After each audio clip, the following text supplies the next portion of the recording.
Good morning students. तो आपने देखा पिछले वीडियो में मैंने पढ़ाया था पार्ट 3 महायज्ञ का पुरस्कार, और आशा है कि आप पास के कहानी को पूर्णतया समझ गए होंगे।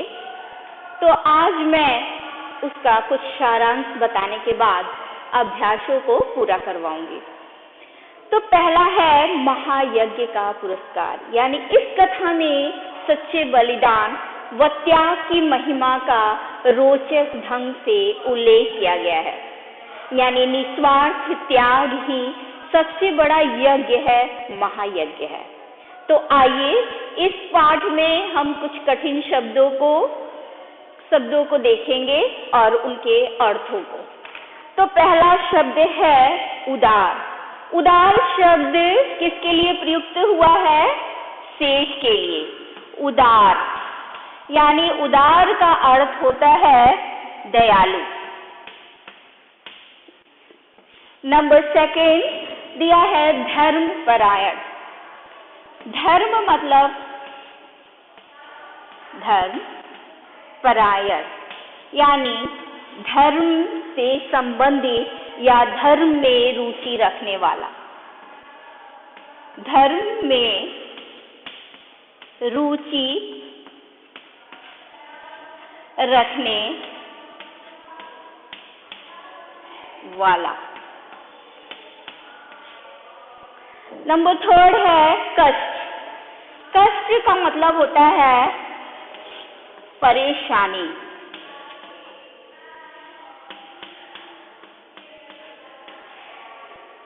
नंबर 4 अकस्मात।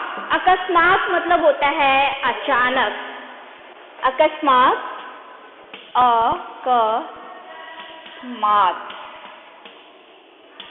अकस्मात मतलब क्या होता है? अचानक।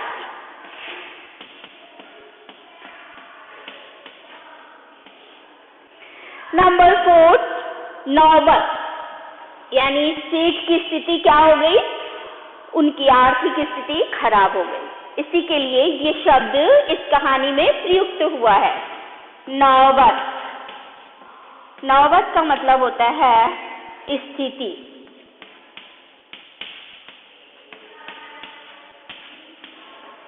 फिर अगला है प्रथा। प्रथा का मतलब होता है जो पहले से चली आ रही हो, कस्टम जिसको आप बोलते हो, जो पहले से चली आ रही है, आ रही हो।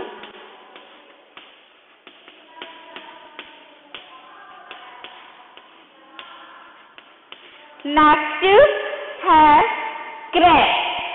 क्रय मतलब होता है खरीदना। क्रय में क्या होता है? खरीदना। और विक्रय का मतलब होता है, इसका अपोजिट वर्ड है बेचना।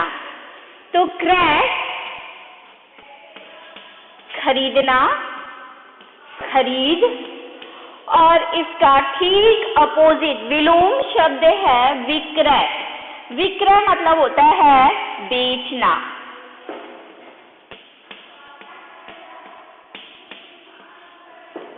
अब आइए अगला देखते हैं जमी है। जमी जो शब्द है वो कुत्ते के लिए प्रयुक्त हुआ है, जिसका टिकी है। जमी, जमी का मतलब होता है टिकी है।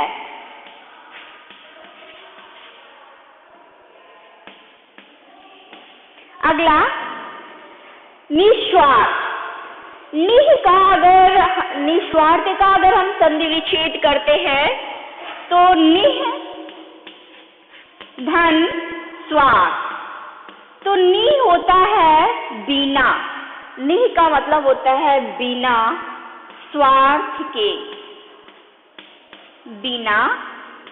ये शब्द सेठ के लिए प्रयुक्त हुआ है, जिन्होंने निस्वार्थ भाव से कुत्ते को भरपेट भोजन खिलाया, बिना स्वार्थ के। अब आइए अगला हम देखते हैं तंगी। तंगी मतलब परेशानी। तंगी का मतलब होता है परेशानी। तंगी।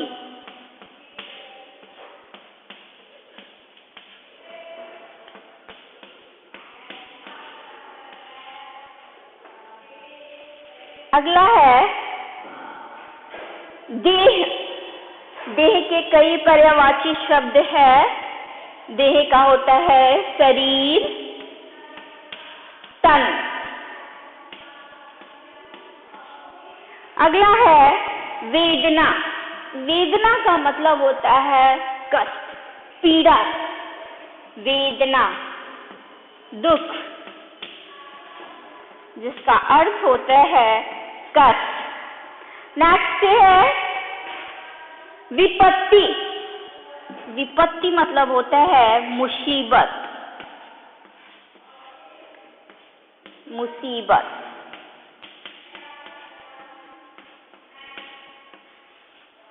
नेक्स्ट फर्श। फर्श मतलब जमीन। फर्श का मतलब क्या होता है बच्चों? जमीन। सतह, जिसको हम सतह भी बोल सकते हैं। फर्श मतलब जमीन, ज़मीन, जमीन या सतह।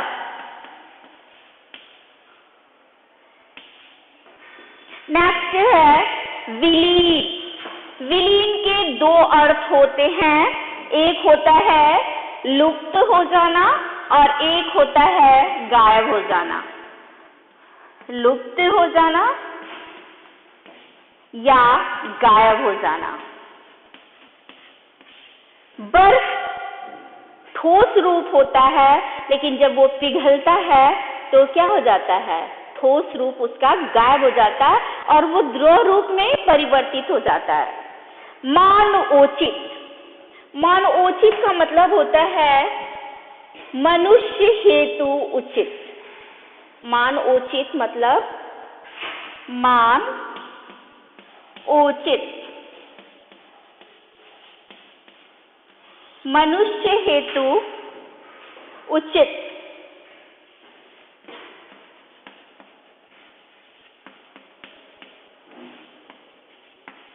हेतु उचित। तो आपने देखा कि मैंने ये जो इस पाठ में कठिन शब्द दिए हुए थे उनके अर्थों को आपको समझाया और आशा आपको समझ भी नहीं आया होगा। तो आइए हम देखते हैं कि इस कहानी के अंतर्गत जो प्रश्न उत्तर है उसको हम देखते हैं। पहला प्रश्न है, सेठ जी यज्ञ बेचने के लिए क्यों तैयार हो गए? पहला प्रश्न है, सेठ जी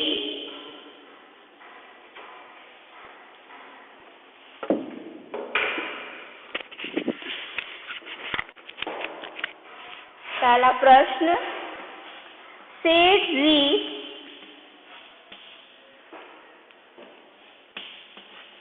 यज्ञ बेचने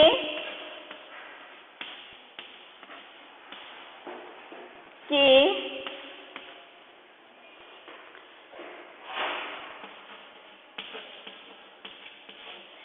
क्यों तैयार हो गए?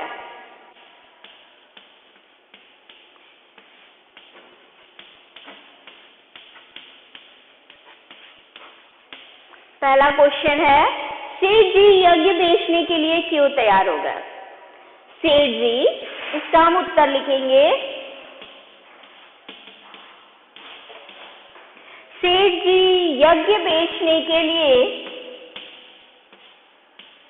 इसलिए तैयार हो गए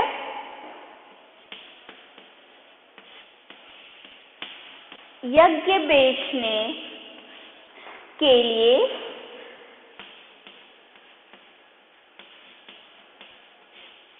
इसलिए तैयार हो गए क्योंकि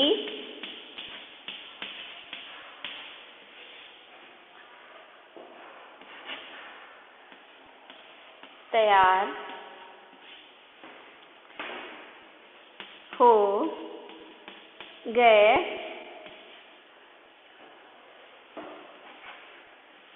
क्योंकि उनकी आर्थिक स्थिति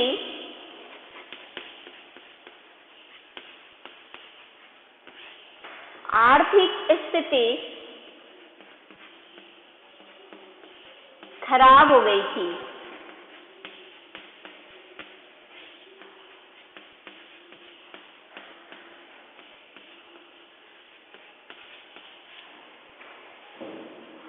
नेक्स्ट क्वेश्चन है, सेठ जी अपना यज्ञ बेचने कहाँ गए?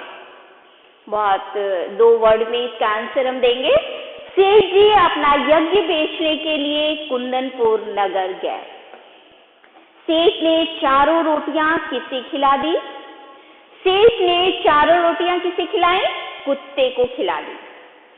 सेठानी ने महायज्ञ के बारे में क्या कहा? सेठानी ने महायज्ञ के बारे में ये कहा कि निस्वार्थ भाव से किया गया कर्म ही सच्चा यज्ञ है, महायज्ञ है। हम क्या लिखेंगे कि सेठानी ने महायज्ञ के बारे में क्या बताया? तो हम लिखेंगे कि सेठानी ने महायज्ञ के बारे में कहा, सेठानी ने आंसर नंबर 4, सेठानी ने महायज्ञ के बारे में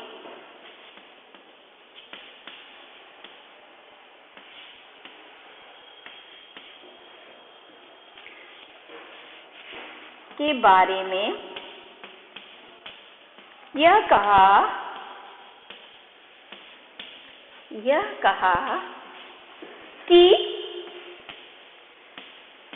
कि निस्वार्थ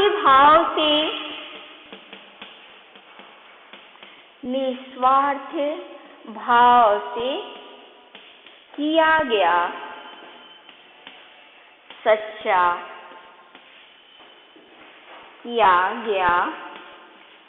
सच्चा प्रेम ही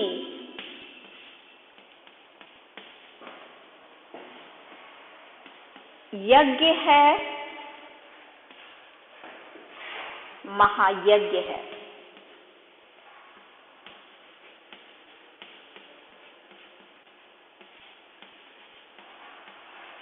तो प्यारे बच्चों, प्रश्न संख्या 4, सेठानी ने महायज्ञ के बारे में क्या कहा? इसका उत्तर होगा, सेठानी ने महायज्ञ के बारे में यह कहा कि निस्वार्थ भाव से किया गया सच्चा प्रेम ही यज्ञ है, महायज्ञ है। महायज्ञ का पुरस्कार सेठ जी को किस प्रकार मिला? इसका आंसर मैं ब्लैक बोर्ड पर लिख रही हूं।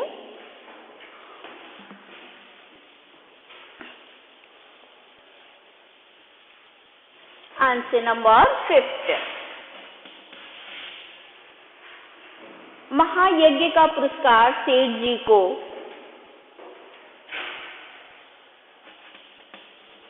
महायज्ञ का पुरस्कार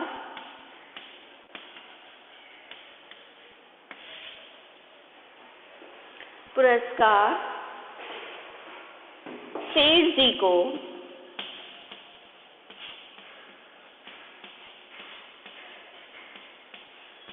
अपने गृह के अंदर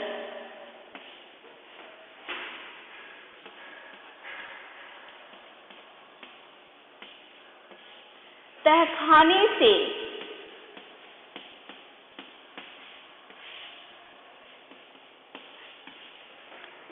हीरे जवाहरात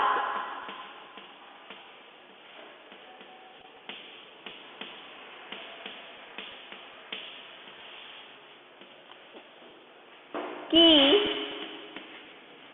प्राप्ति से हुआ।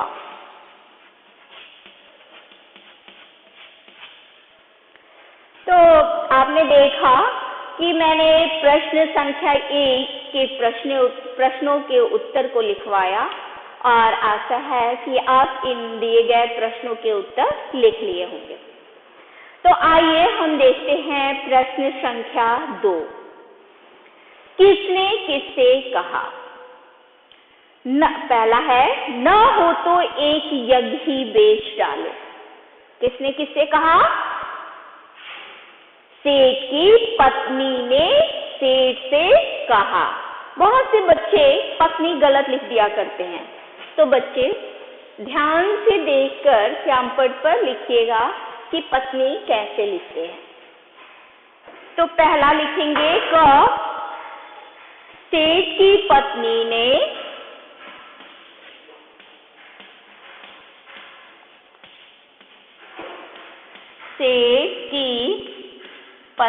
ने सेठ से कहा।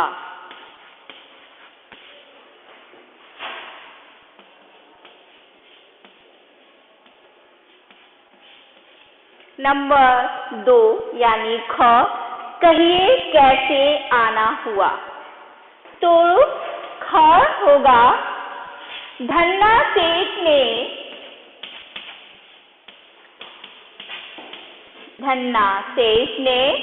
सेठ से कहा।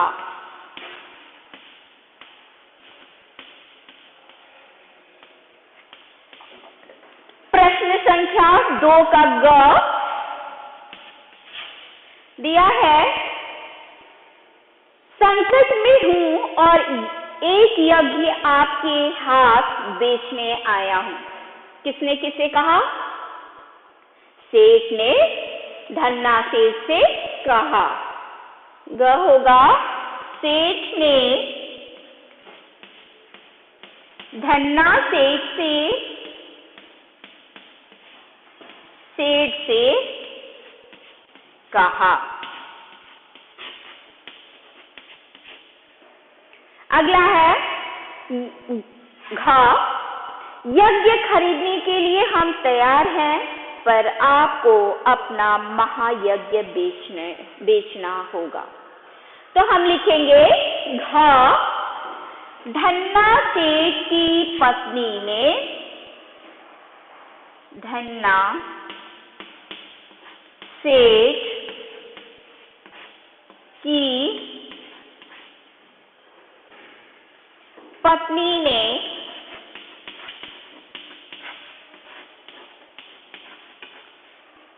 सेठ से कहा।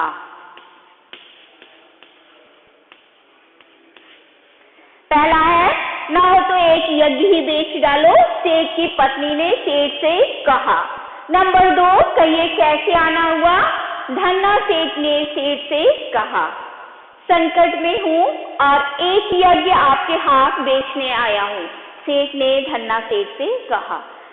यज्ञ खरीदने के लिए हम तैयार हैं, पर आपको अपना महायज्ञ बेचना होगा। तो ये होगा धन्ना सेठ की पत्नी ने सेठ से कहा। अब आइए देखते हैं प्रश्न संख्या 3। इस प्रश्न के अंतर्गत आपको मैं मुहावरों का अर्थ बताऊंगी और आप घर में बैठकर इन मुहावरों का वाक्यों में प्रयोग कीजिएगा। ये आपके लिए होमवर्क है कि पहला है हालत पतली होना। तो बच्चों नोट कर लीजिए, इसका अर्थ होगा हालत पतली होना, दयनीय दशा हो जाना। पहला है दयनीय दशा हो जाना। नंबर 2 ख, आसमान से गिरना। इस मुहावरे का अर्थ है बिना परिश्रम के मिलना। बिना परिश्रम के मिलना, जिसका आप वाक्य प्रयोग स्वयं करेंगे। नंबर 3 ग, पांव जम जाना, यानी अपनी प्रतिष्ठा स्थायी रूप से निवास करना।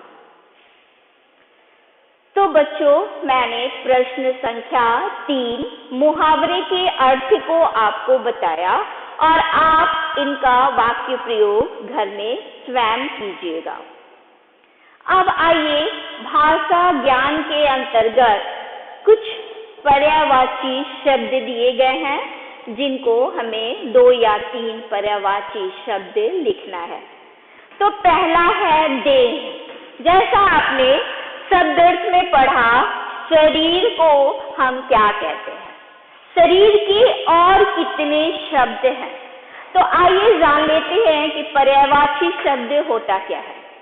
पर्यायवाची शब्द को हम समानार्थी शब्द भी कहते हैं, जिसके समान अर्थ हो। एक ही शब्द के कई समान अर्थ प्रकट करने वाले शब्द पर्यायवाची शब्द कहलाते हैं। जैसे पहला शब्द है शरीर। शरीर को हम क्या क्या कह सकते हैं? देह। और क्या कह सकते हैं? तन। हम क्या कह सकते हैं? देह और तन। नंबर 2 है नौबत, यानी नौबत के और कौन कौन से शब्द हैं? यानी नौबत यानी हालत। हम नौबत को क्या कह सकते हैं? हालत। और दूसरा स्थिति। नंबर 3 क्या है? वेदना। वेदना के और कितने शब्द हैं? वेदना को हम क्या लिख सकते हैं? कष्ट और पीड़ा। क्या लिख सकते हैं? कष्ट और पीड़ा। नेक्स्ट है भगवान। भगवान के तो अनगिनत नाम है, हम कुछ भी लिख सकते हैं। भगवान लिखे प्रभु, ईश्वर, परमात्मा, ईश्वर, प्रभु,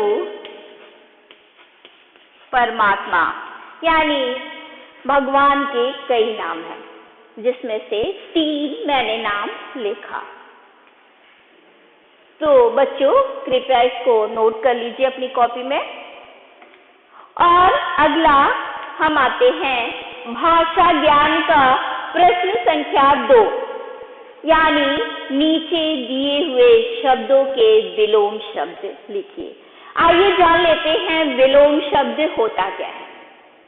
विपरीत अर्थ प्रकट करने वाला शब्द विलोम शब्द कहलाता है। उल्टा अर्थ प्रकट करने वाला शब्द विलोम शब्द कहलाता है। पहला है क्रय। मैंने बताया था अभी पहले कठिन शब्दों में कि क्रय का मतलब होता है खरीदना और विक्रय का मतलब होता है बेचना, यानी ठीक इसका विलोम होगा क्रय का विक्रय। क्रय का विलोम क्या होगा? विक्रय। तो क्रय का हम लिख सकते हैं विक्रय। ओके। सेकंड वर्ड आधा। आधा को हम क्या लिखते हैं? पूरा।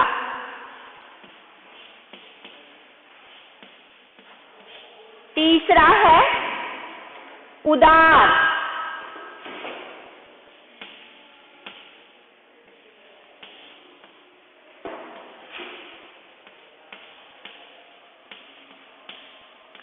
निर्दयी या अनुदार भी हो सकता है।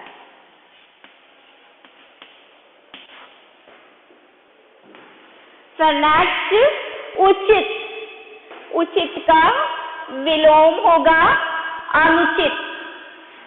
उचित का विलोम अनुचित।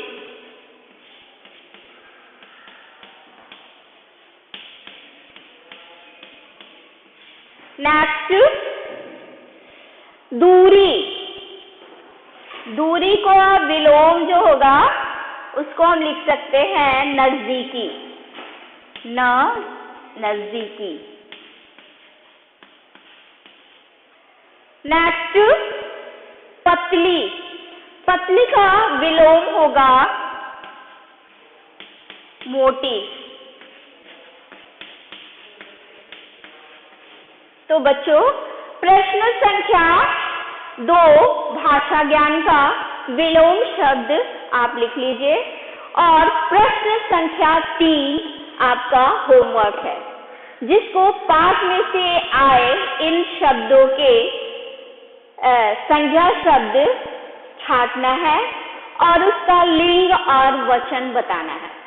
जैसे एक शब्द है, मैं उदाहरण के तौर पर समझा दे रही हूँ ताकि आपको समझ में आ जाए। भाषा ज्ञान का प्रश्न संख्या 3 पहला है कि पाठ में से संज्ञा शब्द छांटना है। संज्ञा आप जानते ही हैं, नाउन किसी व्यक्ति, वस्तु, स्थान, जाति, गुण, भाव के नाम को हम संज्ञा कहते हैं। और संज्ञा 3 प्रकार के होते हैं। पहला व्यक्तिवाचक संज्ञा, दूसरा जातिवाचक संज्ञा और तीसरा भाववाचक संज्ञा। तो पहला हम कुंदनपुर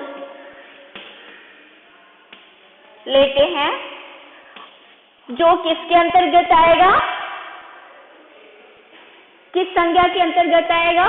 ये आएगा व्यक्तिवाचक संज्ञा।